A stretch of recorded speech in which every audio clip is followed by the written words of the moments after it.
नमस्कार, news NCR में आपका स्वागत है। मैं हूं आपके साथ प्रताप चौधरी। ग्रामीण यात्रा के तहत आज हम पहुंचे हैं भगोला गांव में। यहां पर हमारे साथ हैं सरपंच उम्मीदवार दिवाकर वशिष्ठ, जिनसे आज हम चर्चा करेंगे। वो आगामी चुनाव में अपना हाथ आजमाने की कोशिश कर रहे हैं इस बार, और युवा हैं, काफ़ी डायनामिक हैं, पढ़े लिखे हैं और युवाओं की, बुज़ुर्गों की, सभी तबके के लोगों की समस्याओं को समझते हैं। तो आज उनसे जानेंगे कि उन्होंने चुनाव में या राजनीति में आने की उनका विचार कैसे आया। दिवाकर जी नमस्कार। नमस्कार। सबसे पहले तो मैं आपका भगोला में आने पर स्वागत करता हूं और सभी अपने गाँव वासियों को हाथ जोड़कर मेरा नमस्कार। दिवाकर जी, आप यंग हैं और कोई बिजनेस भी कर सकते थे आप, तो आपने भगोला में सरपंच के उम्मीदवार की कैसे, मतलब क्यों ऐसी सोच आई कि आपको राजनीति में आना चाहिए? देखो, मेरा गांव हाईवे के साथ में लगा हुआ गांव है और काफ़ी बड़ा गांव है। हमारे गांव के अंदर कुछ समस्याएं रहीं, जिन समस्याओं को देख के लगा कि भाई इन समस्याओं का हमें निदान करना चाहिए। तो निदान करने के लिए मुझे राजनीति में आने का एक अच्छा सा विकल्प लगा। मैंने कहा गांव की सेवा के लिए एक अच्छा माध्यम है, तो मैं इस राजनीति में इसलिए आया कि मैं गांव की सेवा कर सकूं। गांव की। तो दिवाकर जी, आपको क्या लगता है कि अभी जो फिलहाल में आपके मौजूदा सरपंच भी हैं और आगामी चुनाव भी बहुत नज़दीक है, और आपको क्या लगता है कि ऐसे कौन से कार्य हैं जो नहीं हुए और जिनको होना चाहिए था? हमारे जो मौजूदा सरपंच हैं, वो भगवान की ऐसी कृपा रही कि वो अब फिलहाल धरती पे नहीं है।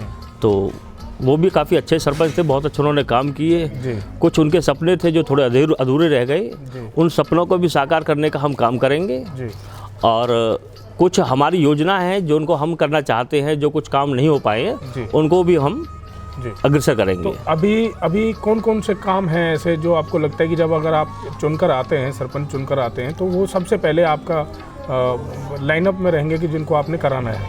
हाँ, ये सबसे बड़ी बात है। अगर मुझे ये गांव सेवा करने का मौका देता है, तो सबसे पहले मैं गांव के अंदर एक समस्याएं तो छोटी मोटी होती रहती हैं, बहुत भी हैं, उन सभी समस्याओं का हम समाधान करेंगे। मगर सबसे पहले हमारा जो गांव है वो हाईवे के ऊपर है और 10 लेन का हाईवे हमारे गांव के अंदर बना हुआ है, जिसको पार करने में बड़ी दिक्कतें जनता को आती हैं। तो जो मेरे गाँव वासी हैं, जो स्कूल भी हमारा हाईवे को क्रॉस करके है, तो हमारे छोटे बच्चे भी वहाँ जाते हैं, जो उनका आने जाने का हर समय खतरा रहता है कि कभी किसी का एक्सीडेंट ना हो जाए। अधिकतर हमारे गांव के लोगों की शारीरिक नुकसान भी हुआ है, एक्सीडेंट में मृत्यु भी हो चुकी है। तो हम चाहते हैं, और जो कि हाईवे से दूसरी तरफ भी हमारे गांव के एक पूजनीय स्थल है जिसको हम सराय बाबा कहते हैं, उनको पूजने पे पूरा गांव जाता है। तो हमारा गांव दोनों तरफ बसा हुआ, कुछ गाँव की बस्तियाँ उधर भी बसी हुई हैं, घर भी हैं। तो आने जाने में बड़ी समस्याएं होती है, ब्याह शादियों में आना जाना है, गांव के खेत भी उधर की तरफ है। तो मैं चाहता हूं कि ये समस्या सबसे बड़ी समस्या है, जो किसी की दुर्घटना ना हो। तो मैं वहाँ फ्लाईओवर बनवाना चाहता हूं। अगर फ्लाईओवर भी किसी कारण से नहीं बनता है, तो मैं जल्दी से जल्दी फुट ओवर ब्रिज जरूर बनवाऊंगा वहाँ, जो गाँव के अंदर कोई ऐसी समस्या ना हो, जो बच्चे आराम से, बड़े बुजुर्ग हमारे रास्ता आना जाना कर सकें। जी, बहुत अच्छा विचार है आपका। दिवाकर जी, एक सवाल और था मेरा आपसे कि देखिए, युवा वर्ग जो है वो एक विकास, देश के विकास की एक रीढ़ की हड्डी होती है और जिनका आज के विकास में बहुत अहम रोल होता है। तो आपको क्या लगता है कि आपके गांव में जब आप चुनकर आते हैं, तो आप युवाओं के लिए आपकी क्या प्राथमिकता रहेगी? देखो, युवाओं के लिए हमारी जो प्राथमिकता तो कई प्रकार से रहेंगी। सबसे पहले तो उनका शारीरिक विकास होना भी बहुत ज़रूरी है। अगर आदमी स्वस्थ रहेगा तो उनका दिमाग स्वस्थ रहेगा और अच्छी सोच रखेंगे, उसके बाद अच्छी शिक्षा प्राप्त भी कर सकते हैं। तो हम अपने गांव से चाहते हैं कि हमारे गांव के युवा खेलों में भी अच्छा बढ़ चढ़ कर भाग लें। दूसरी बात, हमारे गांव के जो युवा हैं उनको अच्छी शिक्षा मिले। हमारे गांव के अंदर अभी तक 10वीं तक का स्कूल है, जिसको पिछले 50 साल से 10वीं तक का रखा गया है। तो हम सरकार से प्रार्थना करेंगे, सरकार के ऊपर प्रेशर देंगे कि हमारे गांव को अपग्रेड करके 10+2 तक किया जाए। जी, दिवाकर जी, ये बताइए आप कि आप अगर जब चुनकर आए उसके बाद देखिए, अब रही बात अभी हमने की युवा वर्ग की, इसके बाद बुजुर्ग हैं, महिलाएं हैं। तो महिलाओं को स्वावलंबी बनाने के लिए, महिला सशक्तिकरण के लिए, तो आपके दिमाग में ऐसा क्या कोई विचार है? हाँ, महिलाओं को सशक्तिकरण करने का एक बहुत अच्छा सरकार ने भी मुहिम चलाई हुई है कि उनको स्वावलंबी बनाया जाए। और महिलाओं के लिए जैसे शिक्षा को बढ़ावा देना, 12वीं तक का स्कूल करवाना। जो लड़कियां हमारे किसी कारणवश गांव के बुजुर्ग लोग नहीं भेज पाते हैं बाहर पढ़ने के लिए, तो उन सभी को शिक्षा यहाँ 12वीं तक मिले। उसके बाद उनको 12वीं करने के बाद या कुछ जन ऐसे होते हैं किसी कारणवश नहीं पढ़ पाती हैं, शादियाँ हो जाती हैं, तो उन सभी को यहाँ एक रोज़गार मुहैया उपलब्ध करवाया जाएगा। जैसे सिलाई सेंटर का हो गया, हाँ, जो प्राथमिकता की वो चीज़ें हैं वो दिलवाई जाएंगी सभी को। ये बताइए कि आपको गांव वालों का, ग्रामीणों का आपको कैसा सपोर्ट मिल रहा है, कैसा सहयोग मिल रहा है उनका? देखो, गांव का प्यार और आशीर्वाद जितना मुझे मिल रहा है, मैं उनका बहुत आभारी हूँ, बहुत धन्यवादी हूँ। ऐसा ही प्यार और आशीर्वाद मुझे गांव का मिलता रहेगा, और तो गांव में सेवा करने का मौका भी मुझे मिलेगा। अब की बार गांव का मन है कि अच्छा समझदार युवा आए, क्योंकि मेरे अंदर ना तो अभी तक कोई नशा का ऐब है। जो लोगों को चाहिए, मैं शिक्षित भी हूँ और बाहर भीतर अच्छे लोगों के साथ बैठना उठना भी मेरा है, तो मैं सभी को साथ लेकर के गांव का विकास अच्छा करना चाहता हूँ। इन सभी के सहयोग से गांव मेरे ऊपर विश्वास करेगा, गांव की बस्ती मेरे ऊपर विश्वास करेगी, गांव के बड़े बुजुर्गों का मैं मान सम्मान रखूँगा सब तरीके से।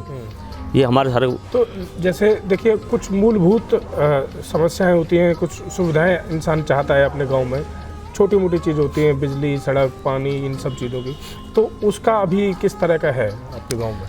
अभी हमारे यहाँ रेनीवेल परियोजना से गांव के अंदर पानी की लाइनें डाली गई हैं, तो जिस कारण से सारी की सारी सड़कें टूटी हुई हैं, उन सड़कों को दुरुस्त करवाने का काम करेंगे।